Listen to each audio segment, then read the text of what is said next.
Bonjour tout le monde. Aujourd'hui, nous allons visiter deux cartes et je vais commencer par vous présenter l'hélicoptère du jour, à savoir le HH-65 Dolphin, qu'on appelle en français tout simplement le Dauphin. C'est un très très bel hélicoptère qui est plus rapide que celui qu'on a utilisé précédemment, le BK-117. Et on va voir un peu la carte sur laquelle on va jouer en premier. C'est la carte qui s'appelle le Paradis des vacanciers. Cette carte, on a un point de passage qui s'appelle l'Aquapark, l'hôpital, la ville juste à côté, un camp de vacances, la station balnéaire, la zone d'entraînement, et on ne reviendra pas à la base, on partira vers le nord pour passer dans une autre carte qui s'appelle les canyons. Alors la touche virgule pour ressortir de la carte.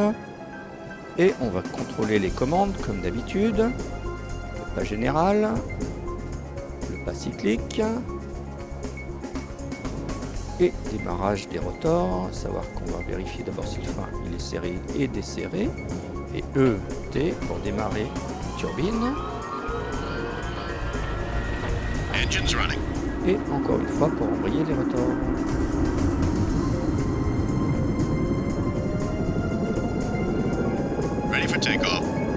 Ah, le point de passage Aquapark. Et on va voir tout de suite que quand on a décollé, on a un train d'atterrissage. Avec la touche G, on peut le rentrer. Here's up. Le train d'atterrissage va rentrer. Allez, on va aller direction. Ah, j'ai pas regardé la direction du vent. Ah, quel pilote je fais. Du sud-ouest. 11 à 18 nœuds.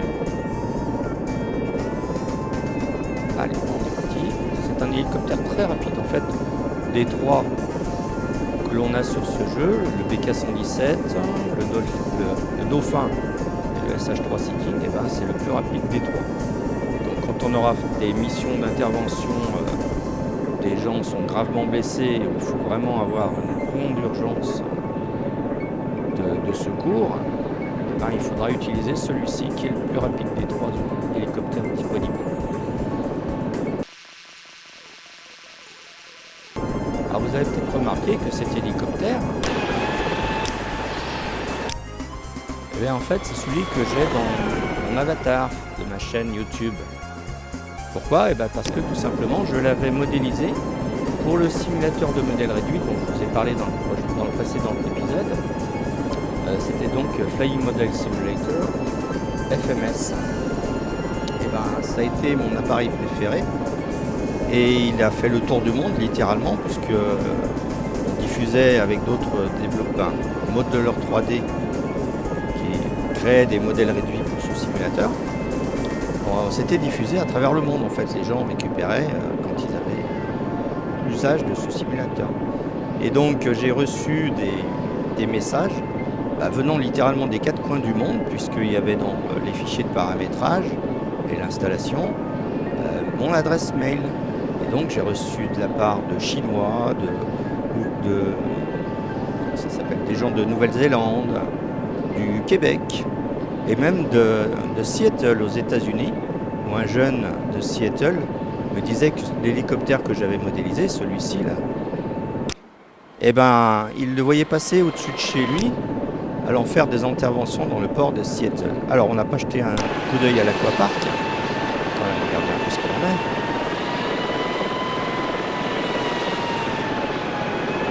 Ah oui, effectivement, c'est une station de jeu aquatique.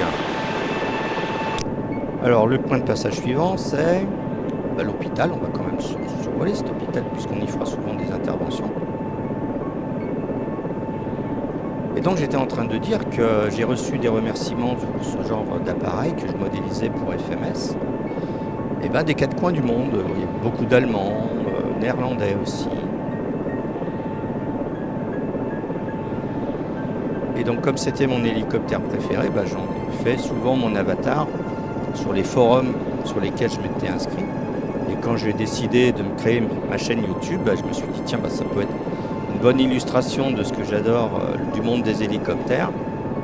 avec cet appareil dont j'ai vu le modèle militaire français, le Panthère, dans des meetings aériens auxquels je suis allé. C'est vrai qu'à une époque assez lointaine, j'allais souvent à des meetings aériens. Je me rappelle plus si sur cette carte, l'hôpital et la ville. Bah, l'hôpital fait peut-être partie de la ville, je ne me rappelle plus exactement.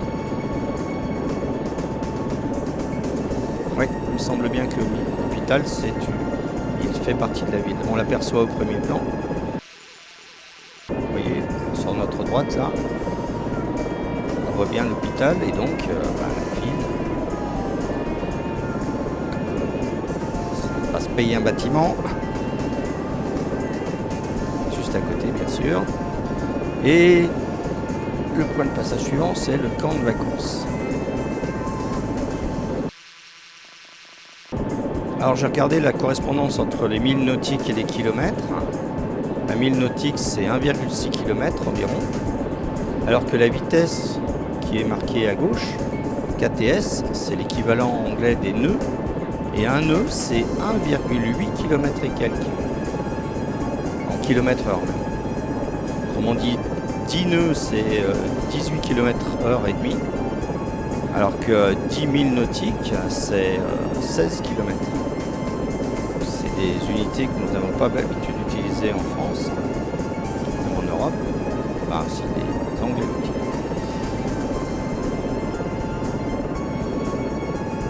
En tout cas, en France, kilomètre-heure et kilomètre, ça va ensemble, mais 1000 nautiques et les nœuds, je pensais que c'était la même chose. En fait, je pensais que c'était un nœud, c'était 1000 nautiques à l'heure, et puis non. A priori, c'est pas la même longueur, c'est pas les mêmes distances. Le 1000 nautiques, c'est 1600 mètres, 1609 mètres. Alors qu'un nœud, c'est 1,859 km/h. Fait que là, l'hélicoptère qui vole à presque 160 nœuds, ça fait 240 km/h, à peu près.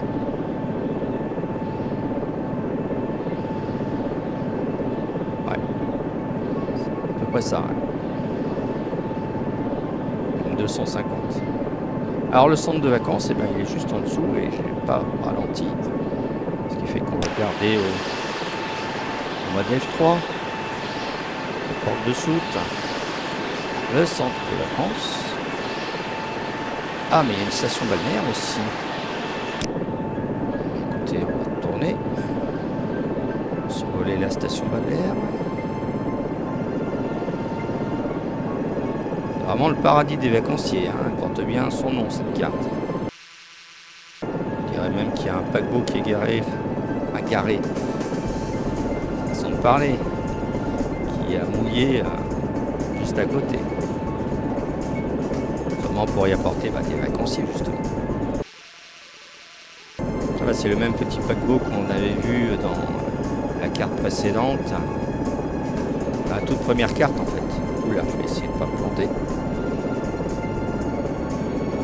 La station balnéaire, effectivement.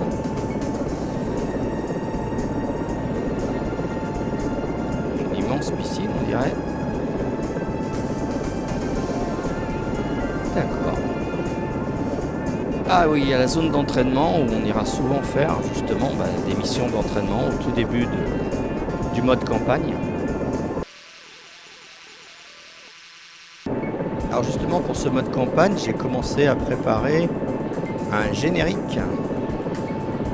Tout comme j'ai préparé le générique de la série Les missions d'un pilote pour Vietnam et d'Evac, j'ai commencé à préparer aussi un générique pour la série Les missions d'un pilote pour SAR4. Et puis j'avais commencé, j'étais bien parti pour le faire et pour diffuser ce soir même un aperçu, une avant-première, et puis je me suis rendu compte que j'avais oublié d'inscrire des petites séquences vidéo dans ce générique. Je me suis dit allez. Alors le centre d'entraînement il est là, la zone d'entraînement c'est ici. Et comme je suis parti vers l'ouest, ma foi je vais continuer dans cette direction. Plutôt que de partir vers le nord, comme j'avais dit tout à l'heure, je vais partir vers l'ouest, tout simplement. simplement. Est-ce que je suis loin du bord ouest? Non, c'est pas loin. Et puis, comme je vous l'ai dit dans l'épisode précédent, quand je vois qu'une vidéo risque de dépasser de beaucoup les 20 minutes que je me suis fixé, je m'amuse à faire des accélérés. Je ne sais pas si ça vous plaît. J'aimerais bien avoir des commentaires dans les vidéos pour voir ce que vous en pensez, s'il y a des choses que vous aimeriez voir plus précisément, que je vous raconte des choses, plus de détails sur les jeux lui-même, sur le jeu lui-même. Et donc aussi pour donner un nom à mon copilote, là, j'ai pas décidé son nom. Vous pourriez me donner vos avis, vos idées. Time jump advised. Time jump activated. Alors nous avons quitté la carte du paradis des vacanciers pour arriver dans la zone des canyons. On va regarder un peu cette carte. Avec comme point de passage le fort historique, le site de fouille, une pyramide maya, un belvédère, et on atterrira près de l'embarcadère. Alors, fort historique. Mais je suis en train de penser à un truc. Tout à l'heure, je vous ai dit que... Ah, le mille nautique et le nœud, c'est... Non, c'est correspondant. J'ai dû inverser avec les milles, les miles. Un mile, c'est effectivement 1609 mètres. Et le 1000 nautique, c'est bien 1850 et quelques mètres. Donc, oui, non, mais c'est bien ce que je pensais. Un nœud, c'est bien... Enfin, oui, c'est ça. Un nœud, c'est bien un 1000 nautiques à l'heure. Ouh là là, mais j'ai tendance à m'embrouiller la tête. Quand je vous disais que ça m'arrivait d'être dyslexique et que j'ai des choses qui s'embrouillent dans ma tête, là, c'est pas déconnant. Donc, oui, ne pas confondre le mile, qui est bien 1609 mètres, avec le 1000 nautique, qui est 1850... Alors, je me rappelle déjà plus maintenant. Bon, enfin bref, toujours est-il que 10 nœuds, c'est bien 18,5 km/h. C'est bien ça, oui. Et le 1000 nautique, et 10 000 nautiques, c'est bien aussi 18 km et demi. 10 000 nautiques, c'est ça. Oh là. Décidément, j'ai du mal. Allez, je vais essayer de ne pas me planter. Alors, ouais, mais on va vers l'embarcadère là. Je croyais qu'on allait vers le fort historique. Oh, mais vous voyez, je m'embrouille tout seul. On finira à l'embarcadère. Et on va visiter, on va survoler d'abord le fort historique. Et je remarque encore que la musique, après avoir utilisé le saut temporel, la musique est beaucoup plus faible qu'avant. C'est bizarre ça quand même. Quand je vous disais que sur ces jeux, la musique est mal gérée, bah effectivement. Alors le fort historique, ah oui, alors il est tout en bas à côté de du cours d'eau. Qu'on va descendre maximum. Je vais ralentir pour éviter de prendre trop de distance. J'ai même pas regardé la direction du vent dans cette carte. C'est dans l'est. Donne ce fort historique. Là, j'ai du mal à contrôler l'hélicoptère là. Quand il est en descente comme ça, hop. Allez, je reprends le contrôle. Ah oui, d'accord. En fait, c'est des canyons qu'on pourrait voir dans le Colorado en fait. Avec un fort qui ressemble au Far West. Alors ensuite, qu'est-ce qu'on avait? Le site de fouille. Alors le site de fouille doit aussi être entre des montagnes. On va naviguer entre les montagnes. Ce que je vais faire, c'est que je vais passer dans ces canyons là. Je vais pas remonter en altitude.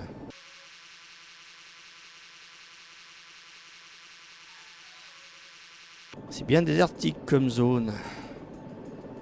Je ne sais pas si ce sont des cactus qu'il y a sous les pales de l'hélicoptère, mais on dirait bien que la végétation est très très réduite. Ah non, ce sont des petits arbres. On n'arrive pas loin du site de fouille, je vais ralentir. Parce que entre les canyons qui sont l'air de se rétrécir, j'ai l'impression que ça va être délicat. En pilotage extérieur, qu'est-ce que ça donne? Ça le fait quand même, mais en pilotage intérieur. Ah bah le voilà, le fameux site de fouille. On appréciera mieux quand même vu de l'extérieur. D'accord. Ok, ok. Écoutez, intéressant. Donc ils ont fait un énorme trou.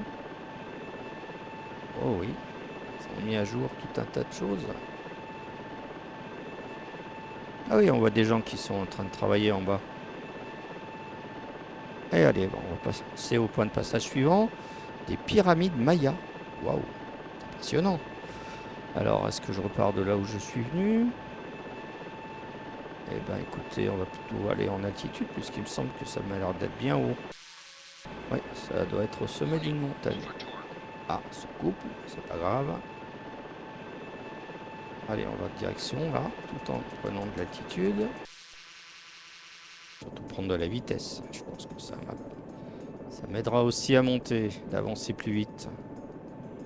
Ah, mais il y a des arbres aussi à flanc de montagne.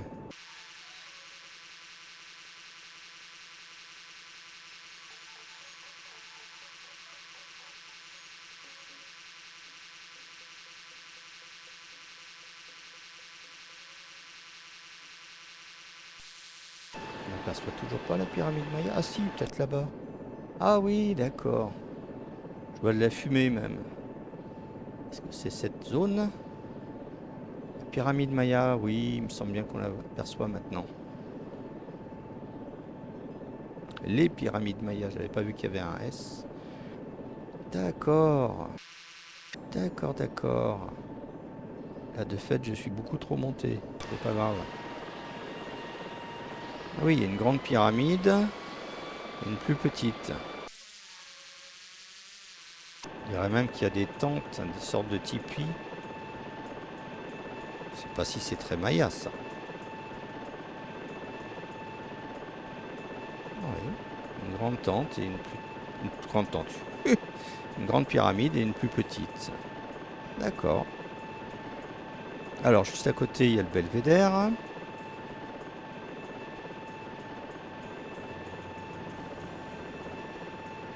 On va éteindre le feu. Ça m'étonnerait qu'on puisse l'éteindre.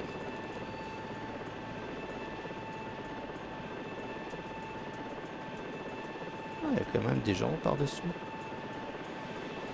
Ah, le passage de l'hélicoptère lui a fait peur.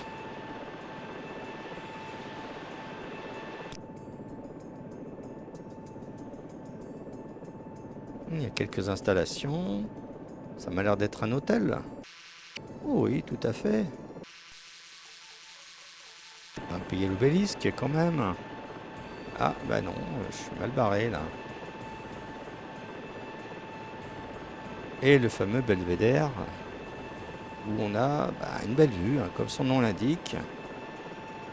Ensuite, l'embarcadère, et ben, ça va être notre point d'arrivée. Où on atterrira. Allez. L'embarcadère doit être forcément au bord de l'eau, donc je vais en profiter pour descendre et suivre le cours d'eau qui est en bas.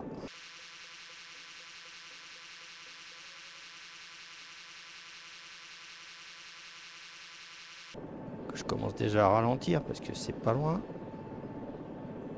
Un mille nautique, c'est à moins de 2 km quand même. Hein. Et j'avais dit que le vent était dans l'est. Alors.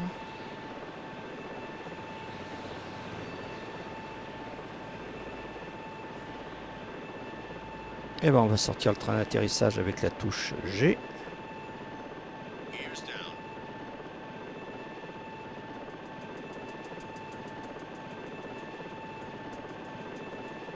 Ouh là là là là. On fait n'importe quoi. Comme à mon habitude. Oh mais j'ai bien du mal à le contrôler cet hélico. J'ai l'impression que le terrain est pas bien plat ici. Je vais avancer un petit peu plus. Poser à côté du Hummer. Ah. Et le frein, c'est la touche B. Le frein de roue serré. Alors, on va arrêter là pour aujourd'hui.